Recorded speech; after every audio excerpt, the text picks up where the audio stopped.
गुरुग्राम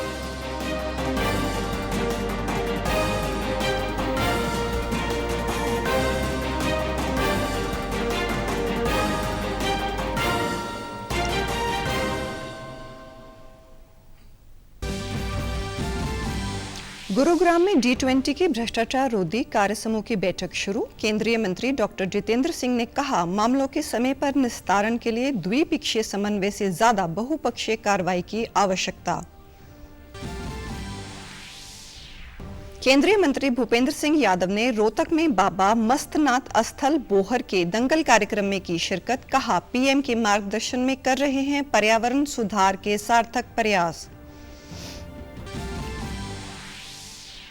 पिहोवा में दिखाया गया कनाडा की स्मार्ट सीडर मशीन का डेमो। कृषि मंत्री जेपी दलाल ने कहा, कनाडा की तकनीक और प्रदेश के किसानों की मेहनत खेती में एक नया आयाम करेगी स्थापित।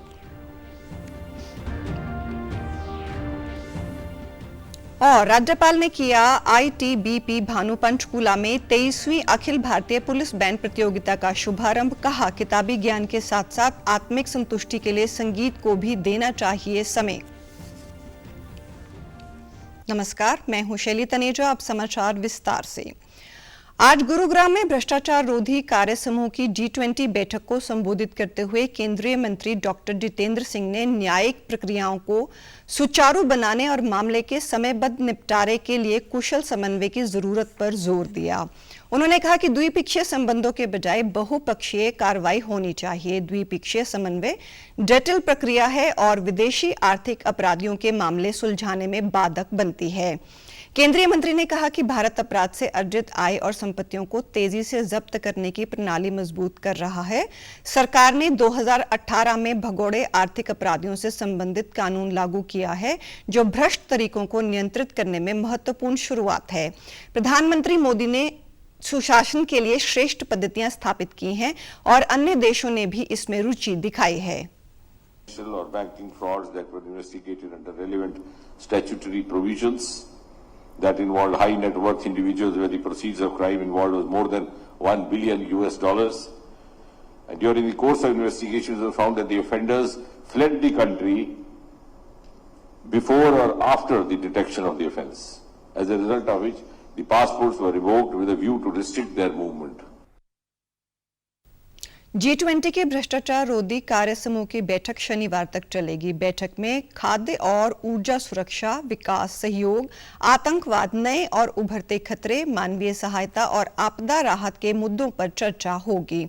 इस दौरान गुरुग्राम के उपायुक्त निशांत यादव ने बताया कि अंतर्राष्ट्रीय भ्रष्टाचार रोधी प्रणाली को मजबूत करने के लिए 100 प्रतिनिधि विस्तृत विचार विमर्श करेंगे। केंद्रीय श्रम एवं पर्यावरण मंत्री भूपेंद्र सिंह यादव ने रोहतक में पूर्व वित्त मंत्री कैप्टन अभिमन्यु के निवास पर कार्यकर्ताओं से संवाद किया। इस दौरान उन्होंने कहा कि वे प्रधानमंत्री नरेंद्र मोदी के कुशल मार्गदर्शन में पर्यावरण सुधार के लिए सार्थक प्रयास कर रहे हैं। केंद्रीय मंत्री ने बताया कि बजट में भी हमने इस बात का विशेष ध्यान रखा। देश में 500 वेस्ट टू वेल्थ प्रोजेक्ट लगाए जाएंगे। उन्होंने कहा कि प्रधानमंत्री नरेंद्र मोदी की अगुवाई में भारत आज G20 देशों की बैठक की अध्यक्षता कर रहा है। इसके अलावा उन्होंने प्रदेश सरकार की नीतियों को भी सराहा। उन्होंने पार्टी संगठन की मजबूती पर जोर देते हुए कहा कि राजनीतिक संगठन का अर्थ लगातार काम करते रहना है। पार्टी संगठन में छोटे से छोटे कार्यकर्ता की भूमिका भी अहम होती है। आज देश में माननीय प्रधानमंत्री जी के शासनकाल में भारत ने G20 की अध्यक्षता दी। उसका अर्थ है कि दुनिया का जो 80% ट्रेड जो देश संभालते हैं, दुनिया के 80% के व्यापार को जो देश प्रभावित करते हैं, ऐसे जो प्रभावी देश हैं, उनकी अध्यक्षता माननीय प्रधानमंत्री जी ने ली है। और आज जब G20 के पूरे दुनिया भर के जो पॉलिसी मेकर्स हैं वो आकर के बैठक कर रहे हैं, तो माननीय प्रधानमंत्री जी का जो भारत का मूल संदेश है वसुधैव कुटुंबकम का, उस संदेश को आगे लेकर के जा रहे हैं। छोटे से छोटे आदमी की भागीदारी अगर हम पार्टी के साथ जोड़ के रखेंगे, जो अपने पन्ने में अगर पन्ना प्रमुख है, लेकिन जब चुनाव आएगा तो पन्ना प्रमुख का गौरव, पन्ना प्रमुख का स्वाभिमान ये कहेगा कि मैं वोट बिकने नहीं दूंगा, क्योंकि मैं यहाँ का पन्ना प्रमुख हूँ, मैं यहाँ के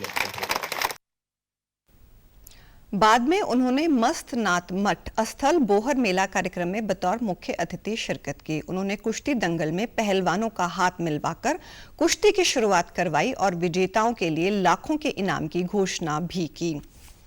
कृषि मंत्री जयप्रकाश दलाल ने पिहोवा वेजिटेबल प्रोड्यूसर कंपनी द्वारा गांव तलहेड़ी के FPO पैक हाउस में आयोजित स्वच्छ बीज उत्तरी किसान प्रौद्योगिकी प्रदर्शन एवं कनाडा के प्रतिनिधिमंडल के साथ कार्यक्रम में बतौर मुख्य अतिथि शिरकत की। इस दौरान उन्होंने कहा कि कनाडा की तकनीक और हरियाणा के किसानों की मेहनत खेती में एक नया आयाम स्थापित करेगी। इसके लिए कनाडा और हरियाणा एक दूसरे के साथ आधुनिकतम तकनीक मशीनरी को साझा करेंगे। कनाडा की स्मार्ट सीडर मशीन का डेमो पिहोवा में दिखाया गया। उन्होंने कहा कि पेरिस, फ्रांस, हॉलैंड जैसे देशों में स्थापित दुनिया की सबसे बड़ी अंतर्राष्ट्रीय मंडियों की तर्ज पर हरियाणा के गन्नौर में 550 एकड़ में अंतर्राष्ट्रीय सब्जी मंडी स्थापित की जाएगी। इसके लिए जल्द ही टेंडर अलॉट किए जाएंगे। कृषि मंत्री ने कहा कि कनाडा से एक प्रतिनिधिमंडल वहां कृषि प्रधान राज्य स्केचुअन से भारत आया है। भारत आने का उनका उद्देश्य कनाडा की स्मार्ट सीडर मशीन को भारत में प्रदर्शित करना है। उन्होंने कहा किसानों के लिए पिछले 50 वर्षों में मशीनरीकरण हुआ है और कृषि के आधुनिक तरीके अपनाए गए हैं। हमारे किसानों के लिए पिछले 50 साल में जिस तरह से मशीनीकरण हुआ है, जिस तरह से आधुनिक तरीके हैं, आज ड्रोन का स्मार्ट एग्रीकल्चर का जमाना है और मशीनों के द्वारा जो आसान किया जा रहा है खेती को और खेती का प्रोडक्शन बढ़ाया जा रहा है, किसानों की दशा बदली जा रही है।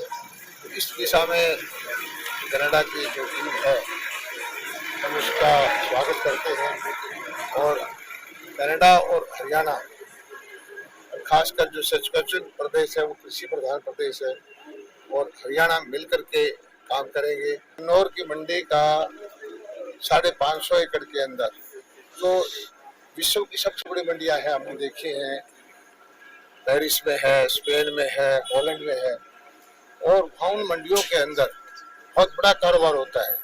हमारा लक्ष्य है कि गन्नौर की मंडी चालू करके प्रति वर्ष 40 से 50 हजार करोड़ रुपए का कारोबार करें। राज्यपाल बंडारू दत्तात्रेय ने ITBP भानु पंचकुला में 23वीं अखिल भारतीय पुलिस बैंड प्रतियोगिता का शुभारंभ किया। इस प्रतियोगिता में महिला सशक्तिकरण को बढ़ावा देने के लिए पहली बार महिला टीम की भागीदारी करवाई गई है। लद्दाख और नई दिल्ली की महिला टीम ऑल इंडिया लेवल पर हिस्सा ले रही हैं। बतौर मुख्य अतिथि कार्यक्रम में पहुंचे राज्यपाल ने कहा कि इस प्रकार के आयोजनों से समस्त केंद्रीय सशस्त्र बलों एवं राज्य पुलिस के बीच खेल प्रतिस्पर्धा के माध्यम से आपसी सामंजस्य एवं तालमेल को बढ़ावा मिलेगा। राज्यपाल ने कहा कि किताबी ज्ञान के साथ साथ प्रत्येक व्यक्ति को आत्मिक संतुष्टि के लिए संगीत को भी समय देना चाहिए। राज्यपाल ने सभी प्रतिभागियों से अनुरोध किया कि वे सच्ची खेल भावना से प्रतियोगिता में भाग लें तथा अपनी अपनी टीमों के लिए पदक जीतें। समस्त केंद्रीय सशस्त्र बलों एवं राज्य पुलिसों के बीच खेल प्रतिस्पर्धी के माध्यम से आपसी सामंजस्य एवं तालमेल को और अधिक बेहतर करना है। किताब के ज्ञान के साथ साथ प्रत्येक व्यक्ति को आत्मिक संतुष्टि हेतु संगीत को भी पर्याप्त समय देना चाहिए। इससे पहले ITBP BTC भानु ने निरीक्षक ईश्वर सिंह दूहन ने राज्यपाल का स्वागत किया। उन्होंने कहा कि ये हर्ष का विषय है कि all India police sports control board द्वारा BTC संस्था को एक वर्ष में 2 प्रतियोगिताओं का आयोजन करने का अवसर प्रदान किया है। एवं राज्य और यूनियन टेरिटरी के पुलिस बलों के पार्टिसिपेंट्स का उत्साहवर्धन हुआ है। इस BTC संस्थान का बहुत ही सौभाग्य है कि एक वर्ष में हमें 2 प्रतियोगिता all India police control board ने दी और ITBP के महानिदेशक ने ये जिम्मेवारी BTC को दी। इसके लिए मैं अपने आप को गौरवान्वित महसूस करता हूं। उन्होंने कहा कि इससे पूर्व कई राज्यों और केंद्र शासित प्रदेशों के सशस्त्र बलों की 23 टीमों के बैंड ने शानदार मार्च पास्ट प्रस्तुत किया। आईटीबीपी के बाइकर्स ने हैरत अंगेज करतब दिखाए, जिसे दर्शकों ने खूब सराहा। शहरी नियोजन, विकास और स्वच्छता पर बजट उपरांत वेबिनार में विचार साझा करते हुए प्रधानमंत्री मोदी ने कहा, शहरी नियोजन अमृतकाल में देश के शहरों की नीति निर्धारित करेगा। प्रधानमंत्री ने कहा कि 21वीं सदी में तेजी से आगे बढ़ते भारत के माहौल में शहरों का नियोजित होना समय की आवश्यकता है। नए शहरों के विकास और मौजूदा शहरों में सेवाओं को आधुनिक बनाना शहरी विकास के दो महत्वपूर्ण पहलू हैं। प्रधानमंत्री ने कहा कि इस वर्ष के बजट में शहरी विकास के मानदंडों के लिए 15,000 करोड़ रुपए के प्रोत्साहन की घोषणा की गई है और इससे नियोजित शहरीकरण को बढ़ावा मिलेगा। मोदी ने कहा कि स्थानिक नियोजन, परिवहन योजना और शहरों में मूल सुविधाओं के विकास पर विशेष ध्यान देना होगा। जिस तरह भारत तेज गति से विकास कर रहा है, आने वाले समय में अनेकों नए शहर ये भारत की अनिवार्यता होने वाली है। ऐसे में भारत में अर्बन डेवलपमेंट के दो प्रमुख पक्ष हैं। नए शहरों का विकास और पुराने शहरों में पुरानी व्यवस्थाओं का आधुनिकीकरण। 2014 के पहले मेट्रो संपर्क का उल्लेख करते हुए पीएम ने बताया कि मौजूदा सरकार अनेक शहरों में मेट्रो रेल परियोजनाओं पर काम कर रही है और इस मामले में भारत कई देशों से आगे निकल गया है।